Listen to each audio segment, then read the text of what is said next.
Hi, everyone. Thanks so much for joining me today. We have a very special guest today. That's why you're seeing my living room and this new, different software layout. We have with us today a wonderful, wonderful person, very special guest. Her name is Dr. Lori. And excuse me, I have to look at my notes because she's done so many amazing things. She is a PhD antiques appraiser, and she's joining us from the USA. Much different time of day there. So let's bring her on. Hi, how are you? Great. Thank you so much for joining us today. I'm so happy excited. I'm excited to see you, Tammy. Your living room looks beautiful already, right? Yes, I'm ready. Definitely. Yeah, it's And beautiful. It's beautiful. I'm so thrilled, and everyone for sure is going to be so thrilled when they see this video. And let me tell everyone what you do, because you do so many things. I have to look at my notes. Let's see. We can keep it brief. For the few of you who may not know who Dr. Lori is, she is the PhD appraiser of antiques, collectibles, and fine art, author of more than 30 books, a museum curator and director, TV personality, university professor, and content creator here on YouTube. Have I missed anything, Dr. Lori? You haven't, do everything. I don't know how you do it. I'm tired just reading the list. Well, I understand that. Well, mainly I do appraisals and, of course, talk to all of you. I'm so excited about being with you now. And yeah, I've had a very happy career of appraisals and art and museums and all kinds of stuff. But I love, love, love to thrift. I love to see what's out there. The treasure hunt is on. It's so much fun, and you make it fun too. So thanks for the invitation, Tammy. Oh, well, I saw you for the first time when you were on Lone Fox, and I've been hooked ever since.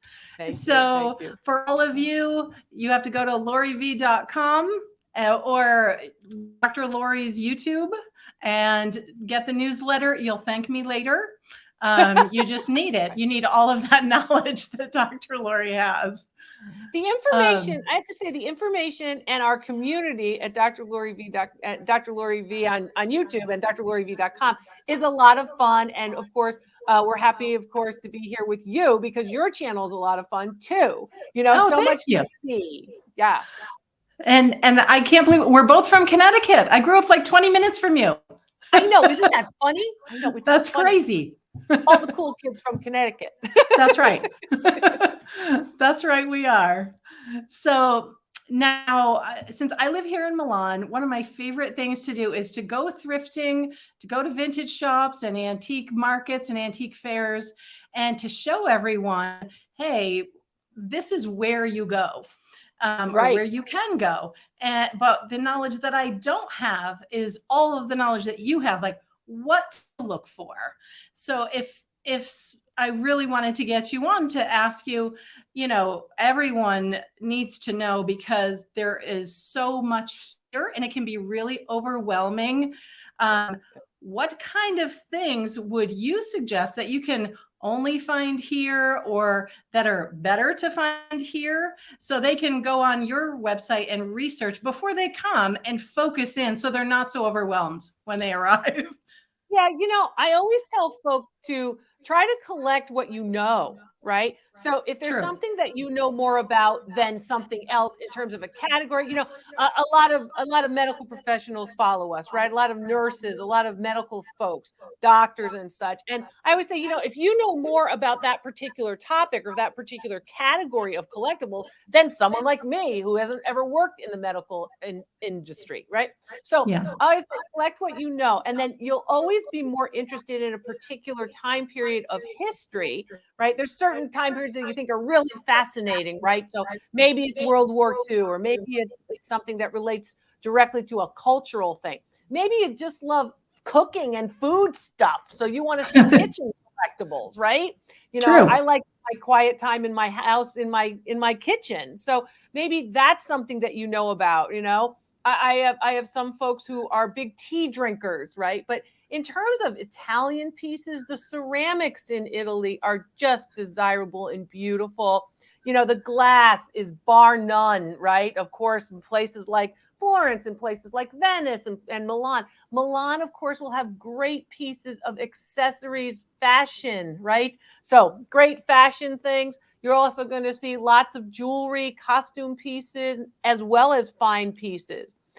Artisans that make specialty objects that I always love when I'm in places like Capri, or architectural elements. A lot of architectural drawings and a lot of blueprints and a lot of printed elements that come out of Italy often. So people sometimes forget about those things, but there's Ah, so much to be found. I like to collect those aspects of a place, and I've been to Italy so many times. It is still my favorite place to go, and I've been lucky to go many places around the world. But Italy still is right there at number one as my favorite place to go. I think it is my Italian heritage, but I also think it has to do with the warmth and the culture and the fact that we like abundance. You know, we kind of like all of that. So that's a lot of fun too. But yeah, and there's also a great exchange. You know, the Italians, and you could speak to this probably better than I because you live there, but the Italians like to have that calm, sit around, talk about things, exchange. What did you do today? Show me what you were shopping for, that kind of thing. And that's a lot of fun. It's different than our American cultural identity where we're kind of quick rushing for everything. There's a little slower when you're in Italy. I like that. very different. Yes. Yes. It's not, well, I'm going to the market from like 10 to 11:30 and then I'll meet you for lunch. No, it's an all day process. I don't know how long it will take, That's maybe right. we have to talk about the eggplants, it's that kind of thing. That's right. We have to look what I found. I found, Right, whatever. right. Or I made a new friend and then we went and had espresso. You know how it is. So, Absolutely. There's always that. I found a right. great new gelato place. Yeah, Yes. exactly. Yeah. It's amazing here. It really It's is. amazing. Yeah. Now, having said that, there are certain things that I see here over and over and over. So I was wondering if you could talk to some of those things. The first one is, since I'm in Milan, I see Ginori China Right. again and again and again, and like how to choose China from Ginori specifically, because it's here. The headquarters is here. Well, Ginori is very interesting. I've done many appraisals for, regular folks and for museums.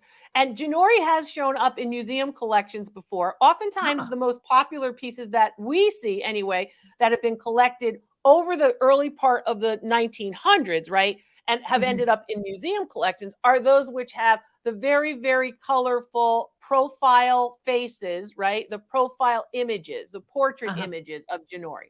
Now, Ah, Ginori, of course, makes all different types of pieces, but it's the quality that has been long standing. So I want you to always look on the back and look for that signature. There's usually a Ginori yeah. signature on the back, right? Yep. On the underside of a plate, let's say.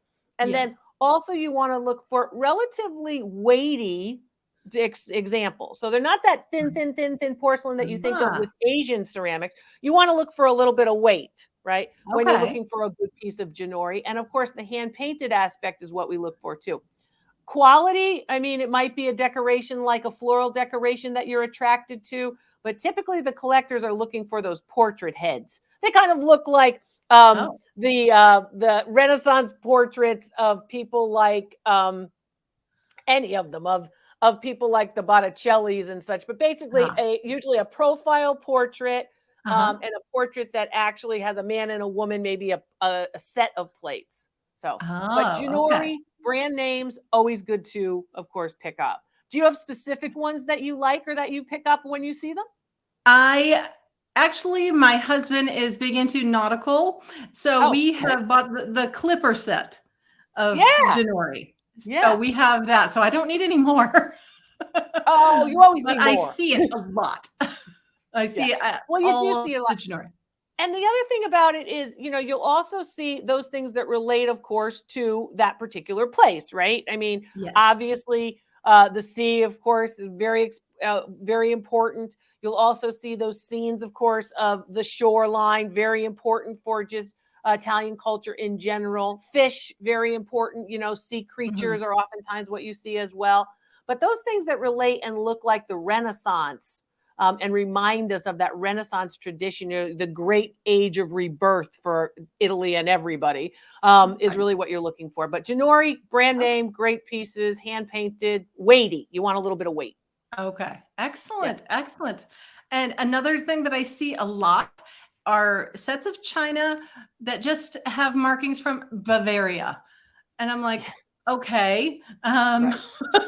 good, bad, indifferent. I have no clue. Well, a lot of the reason for that has to do with history. So I always tell people, if you can learn a little bit about the history, you start to understand what happened, right? So Mhm. because of the Axis powers of Italy and, of course, Germany being together during World War II, there were a lot of this changeover, basically. So a lot of that exchange of pieces that came out of Germany or out of Bavaria, usually in the middle part of the 20th century, you'll see that mark, that Uh-huh. Oh, Bavarian okay. mark. So because of course you're seeing that relationship of the military powers in the 1940s, of course the Third Reich and of course the Italian fascists basically coming together. You're seeing a lot of people are bringing those pieces into Italy as well. Then you've got Okay. 56, well, what, 75 years since World War II for people Yeah. to just do the exchange. You're a Got great example, Tammy, because look at what it. are the objects that you probably brought to Italy from the United States. Oh, yes, a few. So the ex, yeah, the expatriates tend to, those people who, of course, are coming into different countries from not their home country.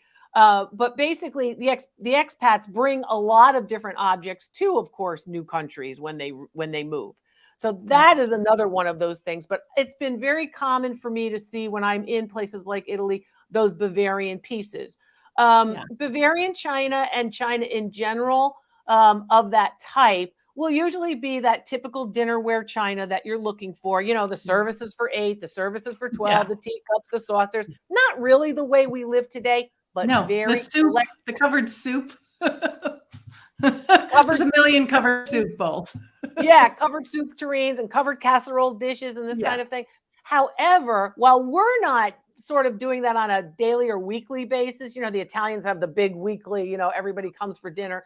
But basically, what you also do see is you see that people do want these collections of china, full services of 8 or 10 or 12. They want Yeah. them for their china cabinet. They want them for the Ah, display. Yeah, okay. you see a lot of that. See a lot of that. Not Okay. unlike the way your husband likes the clipper ships for Janori. Yeah. Yeah, Yeah. We have no room to display them, but we use them. that's right. That's right. We have a That's small okay. apartment. Yeah, yeah, right. But But you're in but yeah, Milan. Can't it is fun. complain. I You am know. not I'm so not complaining. I know. I Like, know. ever. I know. Um, Now another thing that I see all the time, and I know you've done several videos on this, but is Murano glass, or things that are saying they're Murano glass, or they're trying to be Murano glass, but trying to Right. distinguish, is this really worth 200 euros, or should it be 50? Or, Right. that's a tough one. That's all Like, about design. There's a couple of things when okay. it comes to Murano glass in general. First of all, there are labels that are required to be placed onto those pieces that are trying to be Murano glass, or as I like to say, Okay. in the Murano style. And Yeah. it will say in Italian, if you translate it, made in the style of Murano, right on a Okay. label. Because the folks at Murano are basically saying, hey, wait a minute. We've Yeah. been running these furnaces making glass since the 1200s. Not all the rest of you, just because you can copy us, are the same as what we're doing in Murano. So that label became very important because so many people were, of course, copying them. When it Yeah. comes to when is it worth the 200 euro or the big numbers, that it relates to artists and Okay. style, not only the great and fine materials and the fine techniques of the Murano glass furnaces and Murano near Venice, one of the 117 different islands of Venice. But basically, Murano and Burano, where we typically see much of the glass production, but Uh-huh. everybody else is trying to say, oh, this is Italian glass and this is Murano too. And sometimes it's just in the style. So Okay. if you're looking for true Murano, it should be marked true Murano. And Okay. go and identify some of the great makers, right? So sometimes they're That's good. signed. Mm-hmm. And also the styles that we're looking for, or the techniques that we're looking for, things like millefiori, right? Yeah. The great, of course, multiple flower form that you'll see, or you'll see very wonderful mid-century modern style pieces, cased glass from Murano and such. Those pieces, yeah, they're worth the 200 plus euros. Other Okay. pieces, if they're in the style of, or they're just copycats, as you look Yeah. at more Murano, you're going to be able to tell, is that a Okay. real Murano rooster, or penguin or elephant, Right. or is that just the knockoff that you could find in Asia or parts of Poland or Right. Czechoslovakia or other places? Right. Because a lot of them aren't marked at all. So I'm Oh, like, no, no, no. I'm not paying them for something that I have no idea what it is.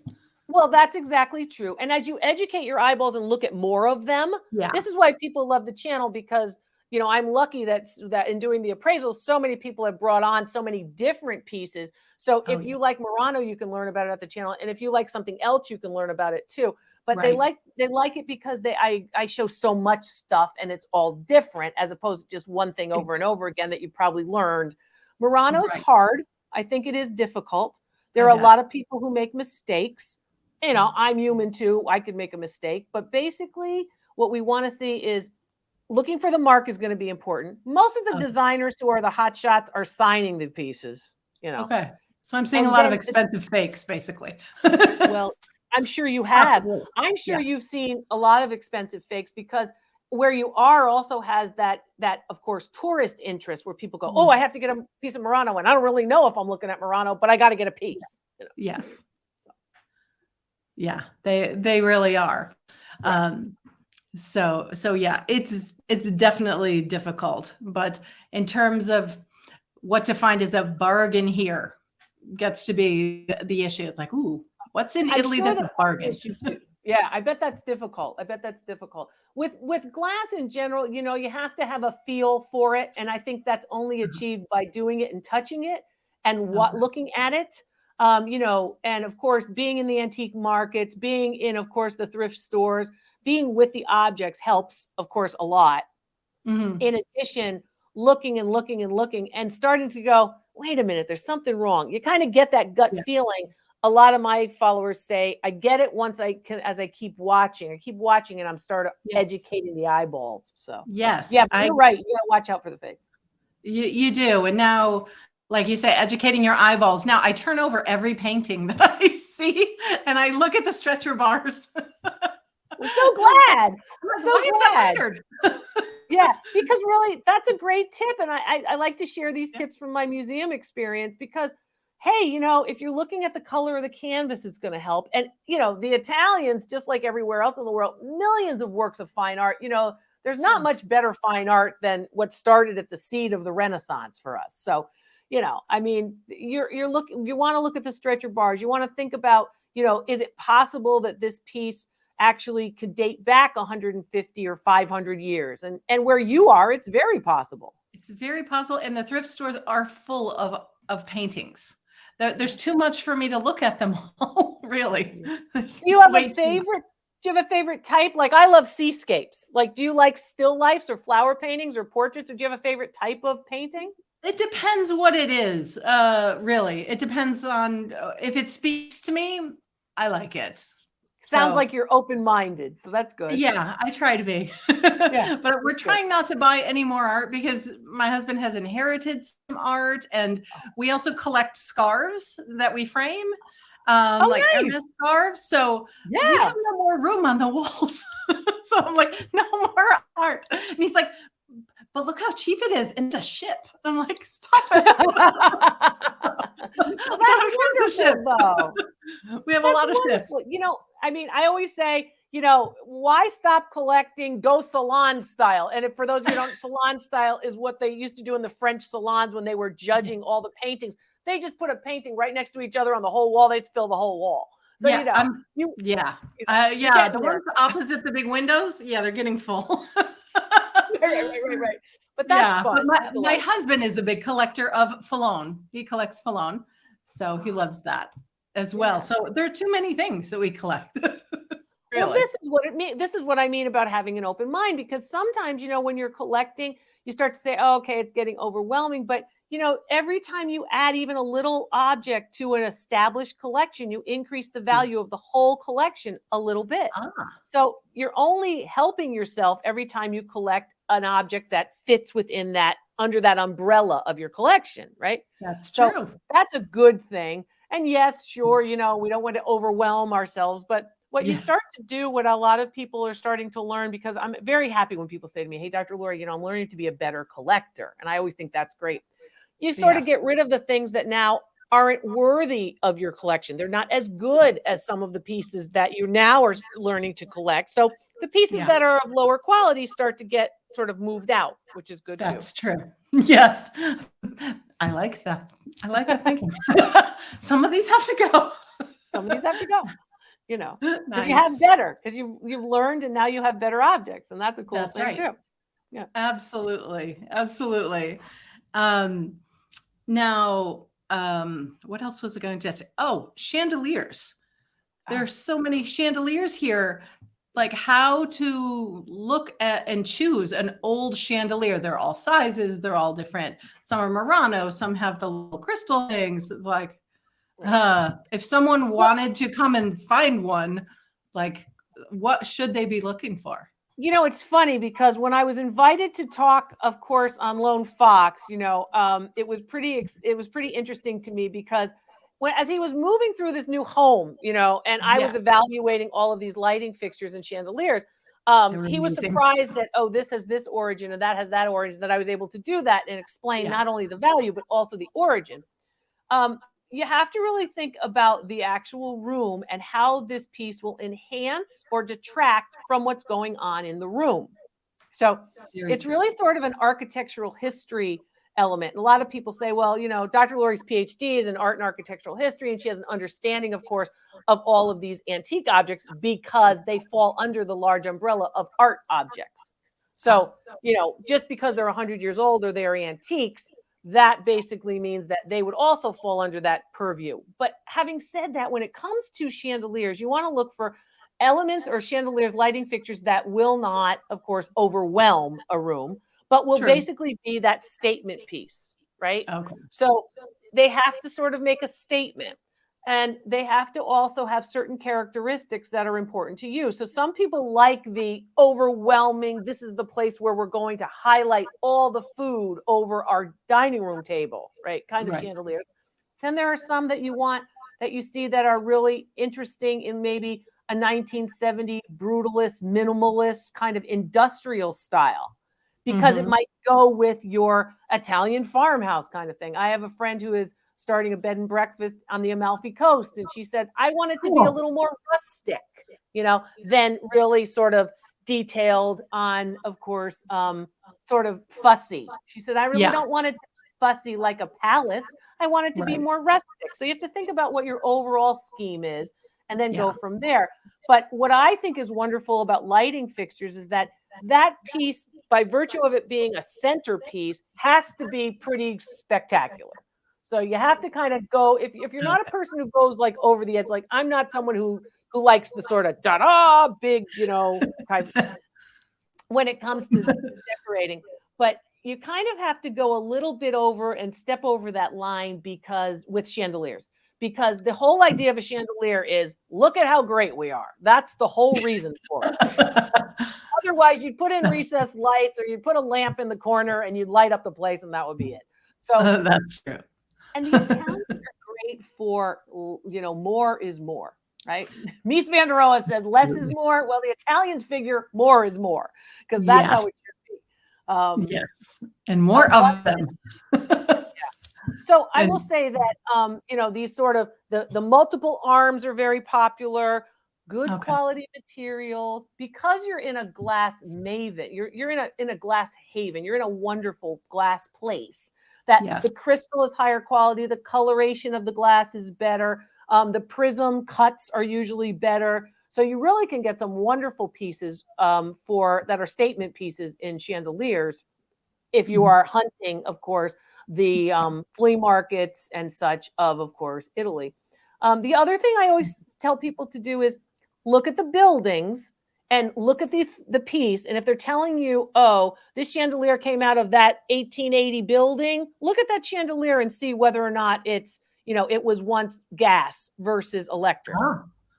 Right. Ah. So look at that and see whether you have the little knobs that would allow the gas to come out. Right. Make Okay. sure that it's possible. Right. As Yeah. opposed to they're telling you that this piece was original to an 1850 building and you're looking at something that's electric and you see no remnants or background of anything that actually worked in an earlier manner, like gas. So you want to be aware of that, or basically oil lamps. So basically you want to think about those types of things as you're looking at these pieces. Don't forget about restoration, because there are master artisans who can fix and change and really repurpose anything. And Yes. the Italians are great at that. I have seen them work magic on all different kinds of art, antiques, and collectibles. Yes. When I've been to Mercanti and Fiera Parma, the last 2 or 3 times, and they always have restorers there just in the front entrance when you go in, and it's amazing the work that they do. It's amazing. It's amazing what they can do, and I don't care what it is. I don't care if it's I don't care what it is. Any kind of art, antique, collectible, painting, it doesn't matter. They're just amazing. And usually it's been through apprenticeships that they've learned from father, grandfather, mother, grandmother, going back generations of doing the same restoration work, which is really important, because we're going to lose this. We're going to lose this knowledge, which is difficult. Oh, they do amazing work. Now, and I've heard on your channel, you've said that they train in Bologna. They train anywhere else? They train all over, but some of the best art restorers train in Bologna. Typically, many of the museums that I've worked in all over the world, the art restorers, many of them have training at the Institute in Bologna, and it is very prestigious to get in. It is very prestigious to actually graduate. Wow. So they are going through a very rigorous training, and they can make a painting from, I'll just use paintings as an example, but they can make a tempera painting from the 1450s look exactly like it just came out of a workshop of the Renaissance. It's amazing what they can do. Fantastic. With techniques that aren't really used anymore. Mostly it's oil paint and even acrylic paint now. So imagine using egg tempera paint where the egg is the binder. So that's amazing that they can do that. But yes, Bologna. And then of course, Venice is a very important training center for glassmakers. You're also going to see in the north, in places like Verona, you're going to see, of course, great woodworkers and people who can work with artisans who work with furniture design and such, replicating pieces. But mostly the people who are dedicated to what the original looked like and trying to bring us back to that. So yeah, very important to support those people too, and to preserve these objects if you can. Yes, it is very important. We're trying to only buy, old things now, whenever possible. Yeah. And you know what?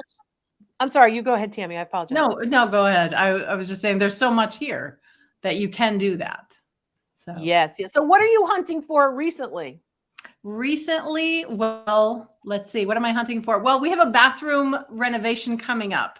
Wow. So I'm hunting for lights and a chandelier and a mirror for that, because everything else will be new, but it's going to be very like 1920s, 30s style, black and white. So nice. I'm looking for, the long lights with the glass tubes, like round with a bunch of glass tubes, but small. So I'm hunting for those, and we'll see what I can find. I haven't found them yet. Well, yeah, it isn't always easy. Sometimes, of course, obviously the internet can help you with respect to, okay, I'm trying to identify regions, but it's really nice when you're out there, right? When you're out there and you're saying, okay, now I see what my true options are. Yeah. You can find it on the internet. Maybe it's a replica of something that was, 1920s, 1930s art Art Deco or Art Moderne. But what's wonderful about, of course, the Italians is you have that European feel of the Art Moderne. So curved elements and elements that do use the contrast of the black and white with some metallics. Maybe you're going to introduce chrome, or maybe you're going to introduce some other kinds of metal look. Yes. Yeah. I have some chrome in there. So very, very retro, just to fit the style of the buildings. This building is from 1920 or 30. So, oh, wow. So Yeah, wow, I've like 14-foot ceilings, maybe. It's like little this way, but I got a lot that way. Yeah, it's very, very high. But that's wonderful. That's terrific for utilizing light. Like I see that you're doing that with one of your table lights, shooting the light up. A lot of us don't remember to do those types of things. And in design, that's one of the big tricks, to basically allow the ceiling to reflect down. So, you shoot the lights up and let the ceiling reflect down. This is why a lot of people are enjoying tray ceilings, which were very popular in the 1920s and 30s. And also multiple colors, because then they'll reflect the light back and it'll give a different effect in different rooms. Yeah. Yes. Yep. Lots to play with.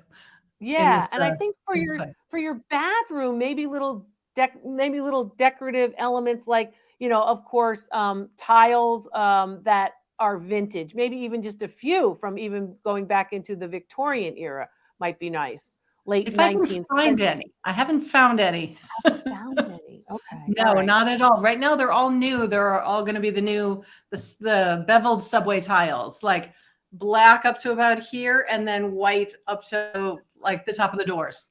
Which is very typical of the architecture of the time. That's right.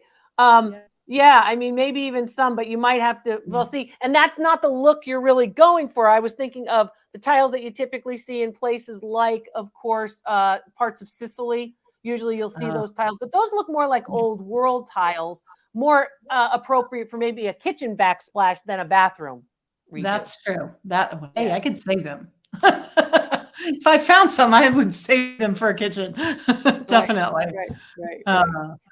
But that's exciting. Anytime you're transforming your living space, it's exciting. It's very, very exciting. I can't wait.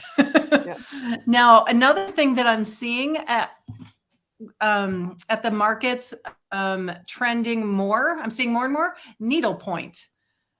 Are those prices going up? Because I'm like, why am I seeing so much needlepoint now? It's new and old, both. I've been saying this for a long time, that craft elements that date back way, way back, like, tapestries, craft elements, pieces of that were oftentimes part of a crafting society from about 1900, turn of the century, until the 70s. The 1970s, needlepoint pieces, pictures, pillows, anything that had that sort of textile, wonderful feel have come back very, very strong. Now, we're about 50 years from the 1970s. So that's one of the reasons why we're seeing it, because we collect in 50 and 100-year cycles. So that's one of the reasons. The other reason is this idea of home pieces that relate to natural materials. You might be seeing a lot of macrame, and you might be seeing a lot of planters that hang, in addition to pictures and needlepoint or embroidery, counted cross stitch. And they're very, very high in the United States. And I'm not surprised that they're high, of course, in Italy, too, when you're trying to get them on the resale market. Okay. I remember doing counted cross stitch in the 70s and 80s. Needlepoint, a lot of needlepoint in the 70s and 80s. And the other thing is those pieces now have, served their time in terms of decoration, being great decorative objects, but they also relate to what was one of sort of the downtime or luxury types of projects that we did. And a lot of rug hooking. A lot of people forget about rug hooking. Those hooked rugs from the 40s, the 70s and such, popular. Yeah. And expensive. So really, if you see them for a bargain, get them. Interesting. That is fascinating.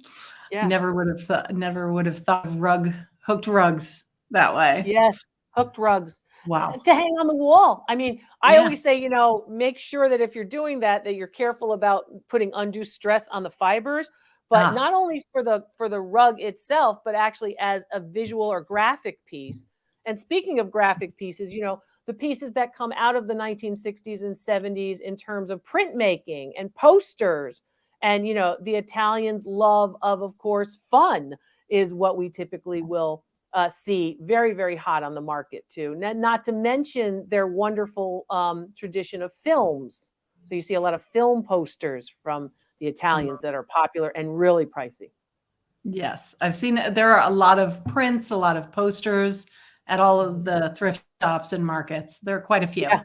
And Yeah. albums as well. A lot of full-size record albums. Oh, yeah, right. The 33 and a thirds. 33 and a thirds, yes. Yep. Oh, I got a new album for my birthday. Yeah. That's right. I remember. And the cover art and such. So yeah, what do you go by that you never pass up? Like if you see something, you go, oh, I get that. I don't care. Like your husband's getting the ships. What are you getting? Oh, buttons. Like sewing buttons. I collect buttons also. Buttons. Oh, that's fun. That's a great collectible because it doesn't take up much room. Exactly. Exactly.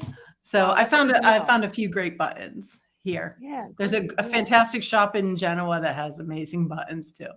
Oh yeah. Well, and there also is the wonder that Italy is such an old place, an old world place. So it's wonderful because not in the United States, people will say, well, we're established in 1776, that's still, hundreds of years back. But, when you're thinking about going back all the way back, right, where Italy is so different, you can really find some amazing things. And for them to find something from the 1600s or 1700s is really not a big deal because they're like, oh, yeah, sure.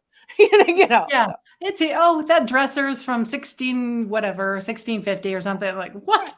Yeah. Yeah. It's incredible. Really, the furniture is also incredible with all the inlaid wood designs that are so intricate.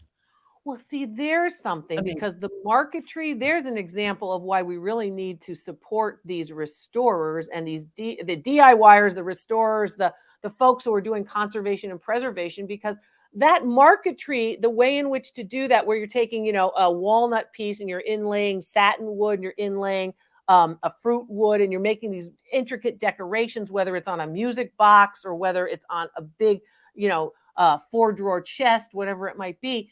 That's when you start to say, oh my gosh, does anybody even know how to do this anymore? And, we don't want to lose that. Those pieces are fantastic. Yeah. It's incredible. So Dr. Lori, when are you coming back to Italy? You have to come go shopping. I will. We'll go shopping together in person.